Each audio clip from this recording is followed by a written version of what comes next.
আসলে এটা পটল নাকি করলা বোঝা বড় দায়।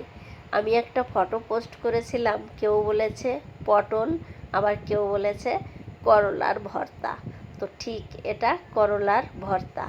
ফার্স্টে তো দেখতেই পেলে করলাটাকে নুন হলুদ দিয়ে সিদ্ধ করা হচ্ছিল, নরম নরম হয়ে যাবে, তারপরে নামিয়ে নিতে হবে। আর করলার ভিতরে যে পুর ভরা হয়েছে, বীজগুলো কিন্তু কেটে ফেলে দিতে হবে সিদ্ধ করার আগে। আর পুরটা ওই সমস্ত রকম মশলা, পেঁয়াজ রসুন আদা ধনের গুঁড়ো জিরের গুঁড়ো গরম মশলা লঙ্কা টমেটো এগুলো একসঙ্গে ফ্রাই করে নিয়ে তারপরে পুর বানিয়ে সেটা ভরা হয়েছে।